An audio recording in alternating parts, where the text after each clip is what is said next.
Welcome to my final project for eSociety 318. Today I wanted to talk a little bit about how applications like Uber and Lyft are disruptive and innovative technologies. So let's just jump right into it. So the term ride sharing is relatively new, however its concept has been around since the dawn of transportation. Transportation services have typically been owned by private companies, unions, and the government. While public transport, like the bus system, is often affordable, it can be highly inconvenient for people. You have to operate on their schedule, finding the right times, route, and even place for pickup. This can often delay your ride and just feel more like a hassle than an enjoyable form of transportation. The traditional yellow cab taxi service made finding a ride in a pinch easier than using public transport, but it still has its drawbacks.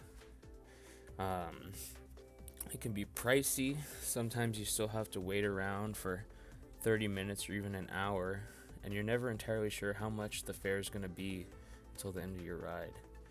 This doesn't mean, however, that the modern day ride sharing apps don't have their drawbacks too. Taxi drivers are typically locals to the area and have been there for many years. They know their way around the city well, and you can rely on them to get you from A to B in an efficient route and in a timely manner. There's also some degree of trust that they are a good driver and have been tested to ensure that they have proficient driving skills. Not only the driving, but as a person, you can generally trust the taxi driver has passed various background checks and has proven that they are a trustworthy person. On the contrary, ride-sharing services like Uber and Lyft also provide background checks for their drivers.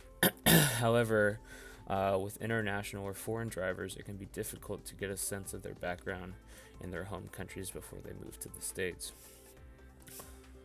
I've also personally experienced several rides where the person driving doesn't really know their way around the area at all.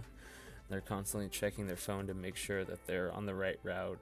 Even worse, sometimes they get lost or go completely out of the way, just delaying your ride even more. It's also difficult to judge most of these drivers' actual driving ability. Um, Background checks can check for speeding tickets, DUIs, assaults, things like that.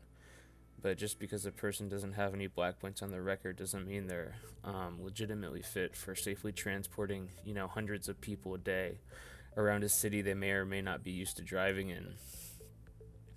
Um, the vehicle of transportation can come into question too. Uber and Lyft have their methods and guidelines and restrictions for which vehicles they allow, and they even have an in-person inspection, I believe, that they do before they let you start driving. But it can be difficult to always ensure, how well kept a person's personal vehicle is year round. If you just check it once, it's not always like it's going to be that way, for the entirety of the time they're driving. I tried searching for some statistics on crash reports involving Ubers and Lyfts, but this information was a little bit hard to find. I couldn't find any that seemed like it was from a legitimate source or represented, accurate statistics. But I did find one article on CNN posted this year claiming that 103 Uber drivers have been accused of sexual assault or abuse towards people receiving a ride through the app. But taxi drivers certainly have assaulted people behind the wheel as well. There's no 100% guarantee whether an Uber ride or taxi ride will be more safe than the other.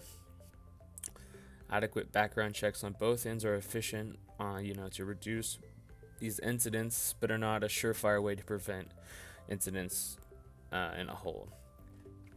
An article on AP News stated that in 2014, 600 active taxi drivers were denied access to driving for Uber because of assault charges on their background checks.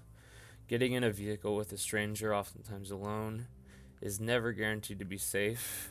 Whether you're riding in a taxi, Uber, or even on a city bus, there's always a small gamble that a rider takes that something might go wrong. Just like when you get behind the wheel of your own car, there's always a chance of incident as well. With all this to consider, why is it that ride-sharing services like Lyft and Uber are completely dismantling traditional cab services? Without statistics and figures, let me first attempt to answer this question out of just my own personal experience. So, since I have my own vehicle, most of my traveling done within the city is by my own means. I'm my own driver. However, if I'm ever in a pinch somewhere without my car or just trying to enjoy a night out on the town, ride sharing apps can be a total lifesaver. On your phone screen, you can see real time information of the location of available drivers. You can get a calculated cost of your ride and even approximation of their arrival. This user interface alone is enough reason for me to never use traditional cab again. Even more so, the speed at which your driver arrives at your location has yet to be matched by these traditional cabs. I know the last time I tried to use, something like Yellow Cab, it just took forever to get here. And that was the last time I used it. Certainly living around a college campus usually means there will be way more drivers available in the area at any given time. That I ever tried to call an Uber, the driver arrives in less than 10 minutes. In some occurrences, they've arrived even from 3 to 2 minutes of ordering, so they're really, really fast.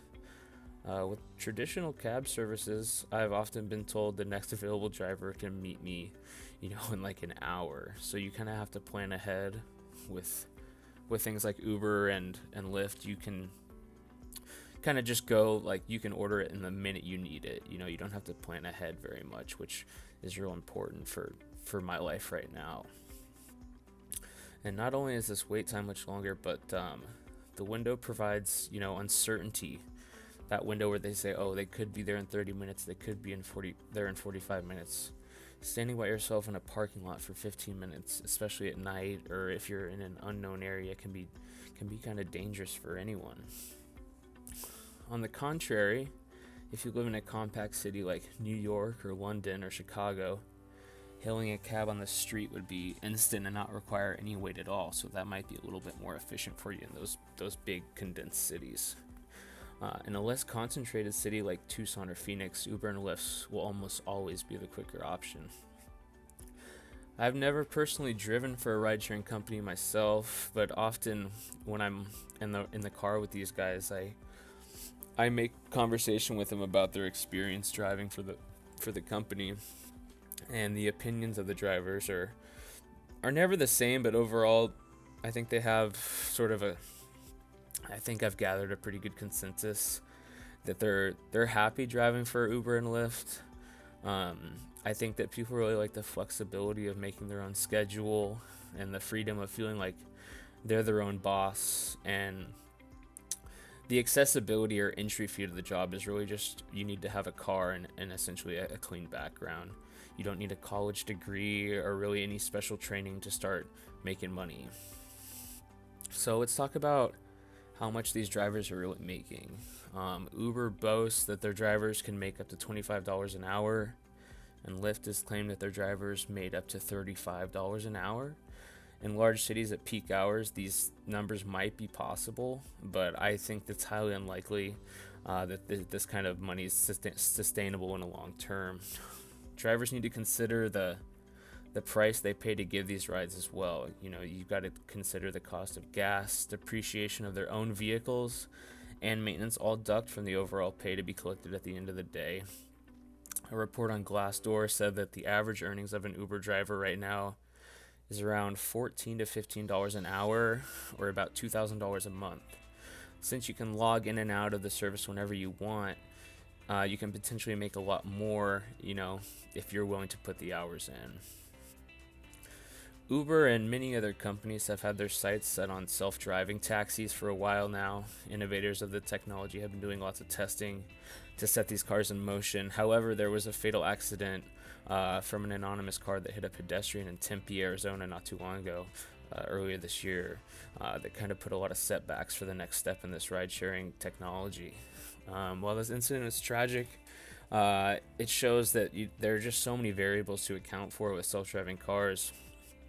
And I've personally had my own speculations about self-driving cars, and I don't know if I'd be able to put my life behind the wheel of a computer. Scientists are still trying to perfect this technology, and there's no official date on when this technology will be ready, available, and legal for consumers. More realistically, Uber has plans for a bike sharing service that will allow users to travel from A to B without using any fossil fuels, and are also working on public transport systems to create a sort of universal pass to travel on all public transportation from one app. This will likely take years to integrate, however. Over the last 20 years, communication and information sharing has become quicker than ever thought possible, and transportation is just as essential as communication. And ride-sharing applications like Uber and Lyft have made affordable transportation a convenient reality. Uber was founded in 2009, and in 2018 is still listed by CNBC as the second most disruptive company, just right behind SpaceX. Uber is available in 65 countries and growing around the world, and completes over 15 million rides per day. Uber has completely changed the way we think about transportation, and for this reason, I think it is one of the most disruptive technologies that I use in my daily life. Thanks for watching and listening, guys. Have a great day.